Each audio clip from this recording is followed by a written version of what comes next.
All right, guys, welcome to 60cards.com. We've got Duncan McCallum here, who is a top 2 split of the game day here at for Scars of Mirrodin. And he brought a brand new concoction of his own, a mono red land destruction deck. So, Duncan, how'd you do today? I ended up doing pretty well. The only deck that I lost to was a red deck wins variant. Came right down to the wire type thing. He ended up being able to burst lightning me twice. When I was down, he was dead next turn with a roiling terrain, which is actually probably my biggest tech right now, due to cracked lands and such, those types of things. What it does, obviously, it does damage every time there's a land destroyed. Melt terrain deals damage as well. So let's get into the deck here, actually. Okay. So here it is, folks.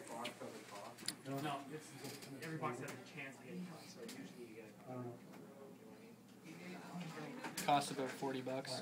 It's like the budget build for all of you budget players out there, and I know there's a bunch of you because you keep trolling me on Twitter for budget lists. So here you go. There's Koth. There's the major card, of course. You got a couple Valakuts, a few tech edges. Looks like 17 mountains. So your only match that you dropped today was to Assault Strobe Kiln Fiend red. Yes. So talk to me about how the rest of it went. What was your key matchups, your key cards, and what are you trying to accomplish with the deck? Basically what you're trying to do is you're trying to ramp to 4 mana pretty much as soon as you can, and then you just have an unending spree of land destruction to try to keep them off base, because they're going to only have a certain number of land in their hand. If you can keep them under 4, generally within right now's meta, you're in pretty good position.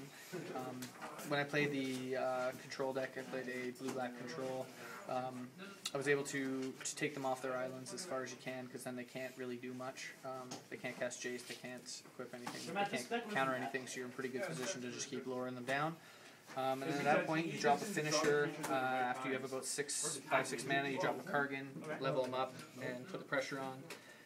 With Koth out as well, you can just cast the Dragon Lord and ramp them up full right off the bat. Chandra Blaze is also a great way to finish. People aren't expecting it.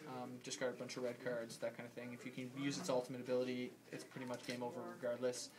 They'll have no land. It's like a better destruction kind of thing.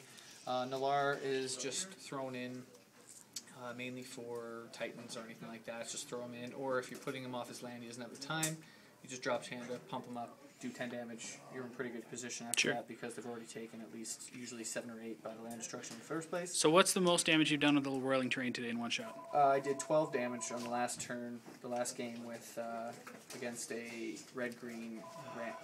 Valakut. So let's talk about your sideboard then. Obviously you came prepared. Game day, we expect a lot of potential artifacts and all that stuff too. Looks like you're playing. Do you want to just talk to me about each one of these sideboard choices? Yeah, sure. And what matchup you bring them in for? Yeah. Okay. Shatter is brought in mainly for, I know that Quest of the Holy Relic deck is pretty popular right now, so they can go through all the effort they want to bring out whatever, and you're pretty much 2 for 1ing them because they're using a quest and an artifact. You just kill it before they can do anything, so usually it's a good bet, or even against a control matchup if they're running lots of Everflowing Chalice or something like that. It's a good way to take it down. Ricochet Trap is in there mainly for the counter mirror, in case, so instead of 4 mana and 5, as opposed to mana leak and things like that, you kind of counter them back. You're in a pretty good position, you can still do that. You're destruction, you're still doing well, so it's also another 2 for 1 type card. Tunnelingus is an obvious inclusion, especially with, like I said, fetch lands, crack lands, any type of ramp, you're in pretty good position. Arc Trail, had I had the chance, I probably would have put another one in. Just because it's a great way to stop that kind of red deck wins, because you stop a Goblin Guide and it played a Geopede or whatever on your turn, it wipes the board and you're in pretty good position. Another 2 for 1 type of idea.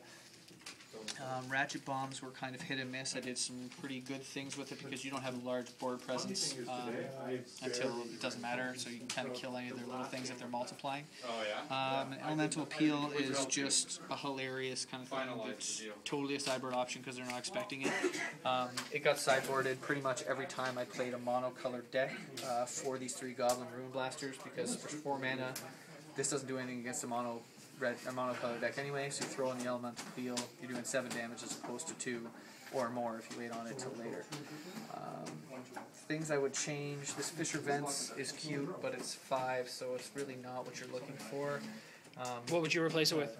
If I could, I'd replace it with another Koth. Sure. Ideally, but whatever, what can you do? Another one I idea would be melt terrain and to demolish. The destroying artifact is nice as well in case you're playing a worm coil engine or anything like that, like a worm coil or any other large artifact. It's a nice little bonus, but you know, you can flop one in either way. If you want to do more damage, do this. If you want to do that, you can do that. A fourth Cargan also wouldn't be a bad decision. Initially, I was a little leery of the Comet Storm. However, it also won me the games on the back of cost, ability, rampability, and ever-flowing chalices. Brutal Effigies are massive. You need them for Titan matches. And the Mirror and the Chalice just try to get you to 4 on round 3. Which is almost like the most important thing. Which is the most important. If you don't have it in your hand to start with, probably mulligan your hand. Unless you have 4 in your hand already and you've already played it before and you know it's not going to be a super fast, you're okay, you can just start putting down the pressure.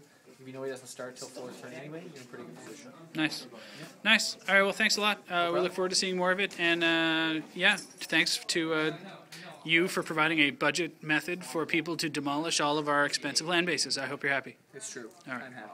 Thanks.